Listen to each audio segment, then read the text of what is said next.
ನಮಸ್ತೆ ಎಜೆ ನ್ಯೂಸ್ಗೆ ಸ್ವಾಗತ. ರೈತನೊಬ್ಬ ಪಡೆದ ಸಾಲವನ್ನ 3 ಪಟ್ಟು ಮಾಡಿದ್ದಲ್ಲದೆ ಬಡ್ಡಿ ಸಮೇತ ಅಸಲು ತುಂಬು ಕೋರ್ಟ್ ಮೂಲಕ ನೋಟಿಸ್ ಕೊಟ್ಟು ರೈತರನ್ನ ಮಾನಸಿಕವಾಗಿ ನೋವು ಕೊಡಲಾಗ್ತಾ ಇದೆ ಎಂದು ಆರೋಪಿಸಿದ ರತ್ನ ಭಾರತ ರೈತ ಸಮಾಜ ಸಂಘಟನೆಯು ಕರ್ನಾಟಕ ಬ್ಯಾಂಕಿನ ಎದುರು ಪ್ರತಿಭಟನೆ ಮಾಡಿ ಆಕ್ರೋಶ ವ್ಯಕ್ತಪಡಿಸಿದೆ.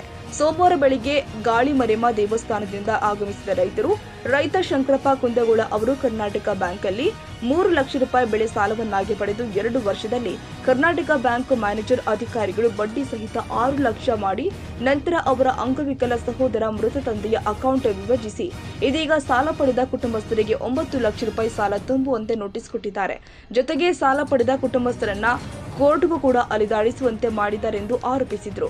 ಕರ್ನಾಟಕ ಬ್ಯಾಂಕ್ ಮಾತ್ರ ರೈತರಿಗೆ ಓಟಿಎಸ್ ಸೌಲಭ್ಯ ಕೊಡ್ತಾ ಇಲ್ಲ. ಉಳಿದ ಬ್ಯಾಂಕ್ಗಳ ರೈತರ ಸಾಲದಲ್ಲೇ ಕಡಿಮೆ ಮಾಡಿ ಓಟಿಎಸ್ ಮೂಲಕ ಭರಣ ಮಾಡಿಕೊಂಡಿದೆ. ಈ ಬ್ಯಾಂಕ್ ಮಾತ್ರ ರೈತರಿಗೆ ಅನ್ಯಾಯ ಮಾಡ್ತಾ ಇದೆ. ರೈತ ಪಡೆದ ಅಸಲು 3 ಲಕ್ಷದ ಜೊತೆಗೆ ಹೆಚ್ಚುವರಿಯಾಗಿ 1.5 ಲಕ್ಷ ಹೀಗೆ ಒಟ್ಟು 4.5 ಲಕ್ಷ ರೂಪಾಯಿಗಳನ್ನ ತುಂಬಿಸಲು ಮನವಿ ಮಾಡಿದ್ರು ಕೂಡ ಸ್ಥಳೀಯ ಬ್ಯಾಂಕ್ ವ್ಯವಸ್ಥಾಪಕ ಅಸಡ್ಡೆ ತೋರ್ತಾ ಇದ್ದಾರೆ. ಈ ಬಗ್ಗೆ ಮುಖ್ಯಮಂತ್ರಿಗಳಿಗೆ, ಜಿಲ್ಲಾಧಿಕಾರಿಗಳಿಗೆ ಮನವಿ ಅರ್ಪಿಸಿ ನ್ಯಾಯ ಕೊಡಿಸಲು ವಿನಂತಿಸುವುದಾಗಿ ರತ್ನ ಭಾರತ ರೈತ ಸಮಾಜ ನವದೆಹಲಿಯ ಸಂಘಟನೆಯ ರಾಷ್ಟ್ರೀಯ ಉಪಾಧ್ಯಕ್ಷ ಬಸನಗೌಡ ಪಾಟೀಲ್ ತಿಳಿಸಿದ್ದಾರೆ.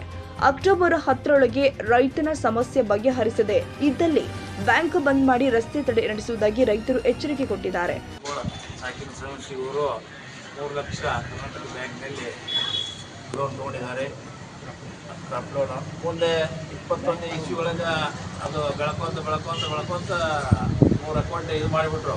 3 ಲಕ್ಷ ರಿನ್ಯೂವಲ್ ಮಾಡ್ಕೊತ 2021ರೊಳಗೆ ಅವ್ರ ಅಪ್ಪರ ಹೆಸರಲ್ಲಿ 4,50,000, ಆಮೇಲೆ ಶಂಕರಪ್ಪನ ಹೆಸರಲ್ಲಿ 1,50,000, ಆಮೇಲೆ ಅವರ ಅಣ್ಣ ಹ್ಯಾಂಡಿಕ್ಯಾಪ್ಟ್ ಇದ್ದಾನೆ, ಕುಂತಲೇ ಎಲ್ಲ ಕೈ ಇಲ್ಲ, ಕಾಲಿಲ್ಲ, ಪೂರ ಹ್ಯಾಂಡಿಕ್ಯಾಪ್ಟ್, ಆ್ಯಕ್ಟಿವ್ ಇಲ್ಲ ಅಂತ ಒಂದು ಅಣ್ಣ ಅದರ ಮನೆಗೆ ಅವನು ಜೋಪಾನ ಮಾಡಬೇಕು. ಆಮೇಲೆ ವಯಸ್ಸಾದ ತಂದೆ ಇದೇ ಒಂದು ಈ ಬ್ಯಾಂಕಿನ ಕಿರುಕುಳಕ್ಕನ ಸದ್ದು ಹೋಗ್ಬಿಟ್ಟಂತ ಪಾಪ ಮಾಡೋದ್ಬಿಟ್ಟ. ಇವತ್ತು ಆ ತಾಯಿ ಸಾವು ಬದುಕಿನ ಮಧ್ಯೆ ಇವತ್ತು ಹೋರಾಡ್ತಾ ಇದ್ದಾಳೆ. ಇವತ್ತು ಸವಸಿ ಗ್ರಾಮಕ್ಕೆ ತಾವೆಲ್ಲರೂ ಬಂದು ಆ ತಾಯಿ ಒಂದು ಪರಿಸ್ಥಿತಿ ನೋಡಿದ್ರೆ ತಮಗೂ ಗೊತ್ತಾಗುತ್ತೆ. ಆ 3 ಲಕ್ಷ ತೊಗೊಂಡಂಥ ರೈತ ಇವತ್ತು 14 ಲಕ್ಷ ರೂಪಾಯಿ ತುಂಬ್ರಿ ಅಂತಂದ್ರೆ ಎಲ್ಲಿಂದ ತುಂಬಕ್ಕವ? ಇದು ಯಾವ ನ್ಯಾಯ? ಕಳೆದ 4-5 ವರ್ಷದಿಂದ ಅತಿವೃಷ್ಟಿ, ಅನಾವೃಷ್ಟಿ, ಭೀಕರ ಬರಗಾಲಕ್ಕೆ ತುತ್ತಾಗಿ ರೈತ ಆತ್ಮಹತ್ಯೆ ಮಾಡ್ಕೊಂಡು ಸತ್ತಿದ್ದಾನೆ. ಇನ್ನೂ ಸಾಯುವ ಸ್ಥಿತಿಲಿದ್ದಾರೆ. ಈ ವರ್ಷವೂ ಕೂಡ ನೋಡ್ತಾ ಇದ್ದೀರಿ.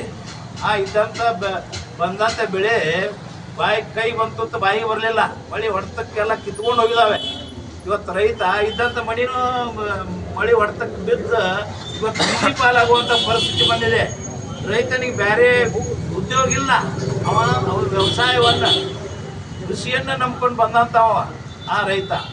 ರೈತಲಿಂದನೇ ದೇಶಕ್ಕೆ ಅನ್ನ ಹಾಕೋ ಅನ್ನದಾತವ ಅಂತ ಒಂದು ಬೆನ್ನೆಲುಬು ಆಗುವಂಥ ರೈತನಿಗೆ ಇವತ್ತು ಬೆನ್ನೆಲುಬು ಮುರಿಯುವಂಥ ಪರಿಸ್ಥಿತಿ ಆಗಿದೆ. ಆದ್ದರಿಂದ ಇಂಥ ಒಂದು ಸಂದಿಗ್ಧ ಪರಿಸ್ಥಿತಿಯಲ್ಲಿ ಮೊನ್ನಿನ ದಿವಸ ಮಾನ್ಯ ಸಿದ್ದರಾಮಯ್ಯನವರು ನಮ್ಮ ರೈತರ ಒಂದು ಗೋಳನ್ನು ಕೇಳಿ, ಮಾನ್ಯ ಮುಖ್ಯಮಂತ್ರಿಗಳೇ, ಎಲ್ಲ ಬ್ಯಾಂಕಿನ ಮ್ಯಾನೇಜರು ರೈತನಿಗೆ ಬೆಳೆ ಸಾಲ ಮಾಡಿದ ರೈತನಿಗೆ ಲಾಯರ್ ನೋಟಿಸ್ ಕಳಿಸ್ತಾ ಇದ್ದಾರೆ ಅಂತೇಳಿ ನಮ್ಮ ರತ್ನ ಭಾರತ ರೈತ ಸಮಾಜ ವತಿಯಿಂದ ಮನವಿ ಕೊಟ್ಟಿವಿ. ಆ ಮನವಿಯನ್ನು ತಗೊಂಡು ಮಾನ್ಯ ಮುಖ್ಯಮಂತ್ರಿಗಳೇ ಆದೇಶ ಮಾಡಿದ್ದಾರೆ. ಇಡೀ ರಾಜ್ಯದ ಸಮಸ್ತ ಬ್ಯಾಂಕಿನ ಮ್ಯಾನೇಜರ್ನೆಲ್ಲರೂ ಕರೆಸಿ ಮೀಟಿಂಗ್ ಮಾಡಿ ಆದೇಶ ಮಾಡಿದ್ದಾರೆ. ರೈತ ನೊಂದಿದ್ದಾನೆ, ರೈತ ಸಹಾಯಕತ್ತಿದ್ದಾನೆ, ಸಂದಿಗ್ಧ ಪರಿಸ್ಥಿತಿಯಲ್ಲಿದ್ದಾನೆ. ಇಂಥ ಹೊತ್ತಿನಾಗ ಯಾರು ಬೆಳೆ ಸಾಲ ಮಾಡಿದ ರೈತನಿಗೆ ಒಂದು ನೋಟಿಸ್ ಅಲ್ಲ, ಒಬ್ಬನ ಯಾರು ಅವ್ರ ಮನೆಗೆ ಕಳ್ಸೋಂಗಿಲ್ಲ ಸಾಲ ವಸೂಲಿ ಮಾಡಾಕ. ನೋಟಿಸ್ ಆಮೇಲೆ ಮತ್ತೆ ನೋಟಿಸ್ ಕೊಡೋಂಗಿಲ್ಲ, ಪ್ಲಸ್ ಲಾಯರ್ ನೋಟಿಸ್ ಕಳ್ಸೋಂಗಿಲ್ಲ ಅಂತೇಳಿ ಮಾನ್ಯ ಮುಖ್ಯಮಂತ್ರಿಗಳೇ ಆದೇಶ ಮಾಡಿದ್ದಾರೆ. ಎಲ್ಲರಿಗೆ ಮೀಟಿಂಗ್ ಮಾಡಿ ಇಡೀ ರಾಜ್ಯದ ಸಮಸ್ತ ಜನರಿಗೆ ಇದು ಮಾಡಿದ್ದಾರೆ. ಮತ್ತು ಇಂಥ ಪರಿಸ್ಥಿತಿ ಒಳಗೆ ನೀವು ಕರ್ನಾಟಕ ಬ್ಯಾಂಕ್ನವರು ಮೊನ್ನೆ ದಿವಸ ಅವ್ರ ರೈತ ಬಂದು OTS ಮಾಡಿ ಕೊಡ ಅಂತ ಹೇಳಿದ್ರು ಅವನಿಗೆ ಸ್ಪಂದಿಸಲಿಲ್ಲ ಅಂತೆ. ಏನಿದೆ, ಇದ್ಯಾವ ನ್ಯಾಯ?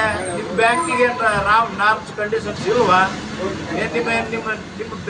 ನಿಮ್ಮ ಬ್ಯಾಂಕ್ ಏನು ಅಮೇರಿಕಾದಾಗೈತು, ಏನು ಪಾಕಿಸ್ತಾನದಾಗೈತು, ಏನು ಚೀನಾದಾಗೈತು? ಅರ್ಥ ಮಾಡ್ಕೋಬೇಕು. ನಮ್ಮ ರೈತ ನೊಂದಿದ್ದಾನೆ, ಸಹಾಯಕತ್ತಿದ್ದಾನೆ. ಈಗ ನೋಡ್ರಿ, ಹೊಲಕ್ಕೆ ಬಂದು ನೋಡ್ರಿ, ಇಲ್ಲೇ ಈ ಬ್ಯಾಂಕ್ನಾಗ ಕುಂತು AC ರೂಮ್ನಾಗ ಕುಂತು ಲಕ್ಷ ರೂಪಾಯಿ ಪಗಾರ ತೊಗೊಂಡ್ರು ಅಲ್ಲದ ಬರ್ರಿ ರೈತನ ಹೊಲಕ್ಕೆ ಬರ್ರಿ, ಹೊಲ್ದಾಗ ಬಂದು ಪರಿಸ್ಥಿತಿ ಏನಾಯ್ತು ಅನ್ನೋದು ಅರ್ಥ ಮಾಡ್ಕೊರಿ. ಮತ್ತೆ ಇಂಥ ಪರಿಸ್ಥಿತಿ ಒಳಗೆ ನೀವು ಆ ರೈತನ ಕೊಲ್ಲಕತ್ತೀರಿ ಅಂದ್ರೆ ಇದ್ಯಾವ ನ್ಯಾಯ ಎಲ್ಲಿ ಐತ್ರಿ? ಮಾನ್ಯ ಮುಖ್ಯಮಂತ್ರಿಗಳು ಹೇಳಿದ್ರು ಅವ್ರ ಮಾತನ್ನ ನಿರ್ಧರಿಸ್ತಾರೆ. ರೈತರು ಆದ ಮಂಜಪ್ಪ ಯಲಿಗಾರ್, ಶಿವಾನಂದ ಕಟೆಗೆ, ವಿರೂಪಾಕ್ಷ ಗಣಿ, ಸಕ್ರು ಕಂಬ, ಶಂಕರಪ್ಪ ಕುಂದಗೋಳ, ಬಸವರಾಜ್ ಅಣ್ಣಿಗೇರಿ, ರುದ್ರಪ್ಪ ಬೆಂಗೇರಿ, ಹನುಮಂತ ಗಬಡ, ಕರೆಪ್ಪಗೌಡರು ಜಯಪ್ಪ, ಕಮಡೊಳ್ಳಿ, ರಾಜು ಮಲ್ಲಿಗವಾಡ, ಮುತ್ತು ಯೋಗಪ್ಪನವರ್, ಮಂಜು ಮಲ್ಲಿಗವಾಡ, ಸುರೇಶ್ ಕಮಡೊಳ್ಳಿ ಸಹಿತ ಹಲವರು ಉಪಸ್ಥಿತರಿದ್ದರು. ಕನ್ನಡಿಗರ ಮೆಚ್ಚಿನ ನಿಮ್ಮ ಎಜೆ 24/7 ನ್ಯೂಸ್ ಕನ್ನಡ ವಾಹಿನಿ ಇದೀಗ ಟಿವಿಯಲ್ಲಿ ಲಭ್ಯ. ಒಂದು ವೇಳೆ ನೋಟಿಸ್ ಕೊಟ್ಟಿದ್ರೆ ವಾಪಸ್ ತಗೋತೀವಿ.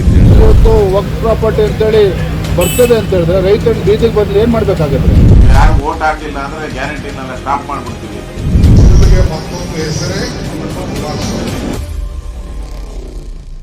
ಕರ್ನಾಟಕ ಮತ್ತು ದೇಶ ವಿದೇಶ 360 ಡಿಗ್ರಿ ಸುದ್ದಿ ಹಾಗೂ ಉತ್ತರ ಕರ್ನಾಟಕ, ಬೆಳಗಾವಿ, ಬಾಗಲಕೋಟೆ, ಧಾರವಾಡ, ಹಾವೇರಿ, ಗದಗ, ಬಿಜಾಪುರ ಜಿಲ್ಲೆಯ ಕ್ಷಣ ಕ್ಷಣದ ವಿವರವನ್ನ ಪಡೆಯುವುದಕ್ಕೆ ಎಜೆ 24/7 ನ್ಯೂಸ್ ಕನ್ನಡ ವಾಹಿನಿಯನ್ನ ಲೈಕ್ ಮಾಡಿ, ವಿಡಿಯೋಗಳನ್ನ ಶೇರ್ ಮಾಡಿ, ಕಮೆಂಟ್ ಮಾಡುವ ಮೂಲಕ ನಮ್ಮ ವಾಹಿನಿಗೆ ಸಹಕಾರ ನೀಡಿ ಮತ್ತು ಚಾನೆಲ್ ಅನ್ನ ಸಬ್ಸ್ಕ್ರೈಬ್ ಮಾಡಿ. ಧನ್ಯವಾದಗಳು.